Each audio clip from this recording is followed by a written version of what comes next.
Roe v. Wade might be getting overturned. The lesbians are furious.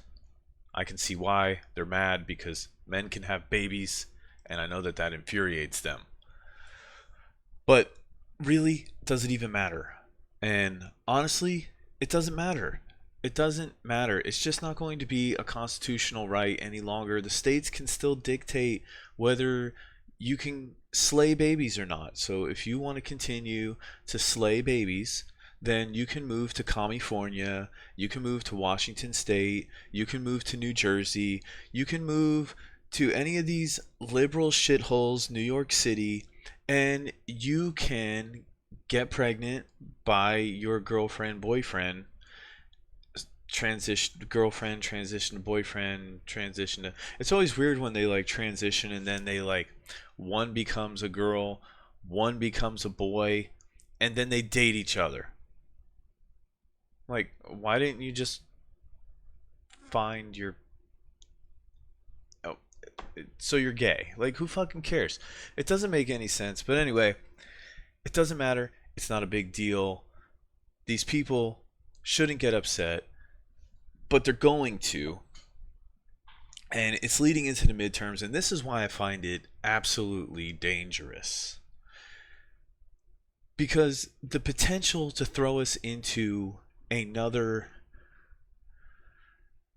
period of civil unrest in this country. If we've learned anything, it's that the left love to get riled up, man. And when they do, they don't stop for months, and it usually results in billions of dollars in property damage at the expense of human life.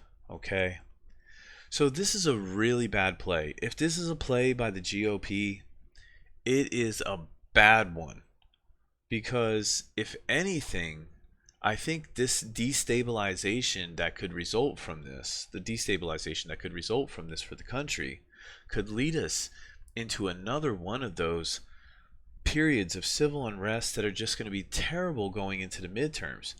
And if it's not the right wing of the party that's orchestrating this, it's got to be the left. Because they don't have anything going on. We don't have any. The only thing we have is a shitty economy. We don't have any war really going on. We got Ukraine, but everybody's bored of that. The Ghost of Kiev chicken got killed, you know, which they come to find out was complete disinformation. Any of you fucking morons that were believing in that Ghost of Kiev bullshit, and it turns out that the guy, it wasn't even a guy. It was basically just like a comic kind of hero that was made up to inspire the men, basically. And dumb Americans are like, wow, that's fucking glorious. I wish we had some heroes like that. So yeah, if you're a normie like me, these are the things that I'm observing, right? I'm like, you know what? If you're a day trader or something, you know, the market could get very volatile when you see destabilization like this. You don't want to lose any money, right? If you're a business owner, you don't want your business getting burned down. If you're a person that has to send your kid to school in these shit zones where the riots are going to break out, you know, there's a lot to think about here. You don't want to say the wrong thing to a coworker and then somebody says something else about you. Next thing you know, you're labeled as a bigot because you might not want to slay babies. Real quick, Guardian here. This is from the Guardian, so basically left wing publication. And this is the first thing the leftists talk about. Listen to this. Civil wars don't always begin with gunfire. Sometimes civil wars begin with learned arguments. In April of 1861, Confederate, Democratic, racist forces shot on Fort Sumner, but at the time, even Jefferson Davis, the Confederate president, had doubts about whether the event mattered all that much. It was, he claimed, either the beginning of a fearful war or the end of a political contest.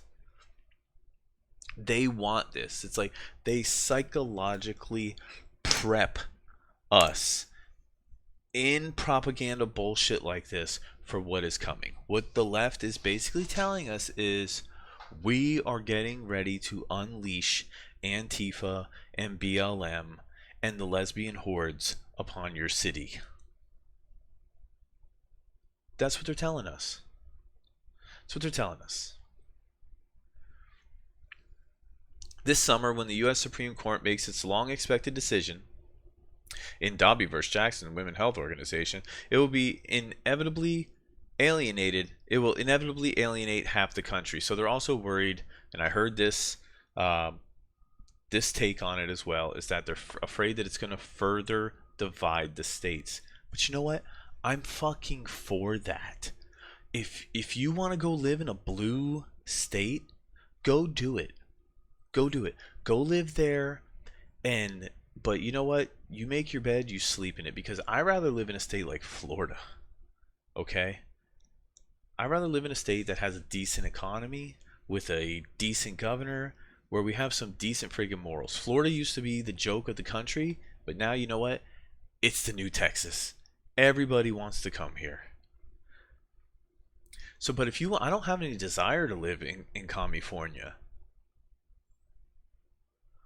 I'm not worried about it dividing the states. I want it to. I want it to.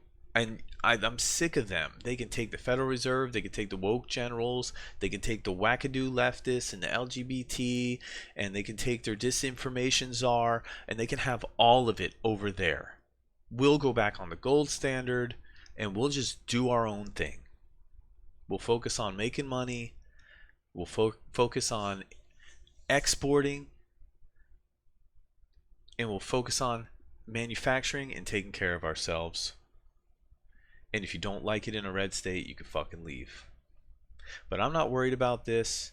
The only thing we should be worried about is the riots that are going to come from it. But these leftists don't even need to worry about it. You can still go to a state and have an abortion. It's up to the fucking states. Anyway, that's it.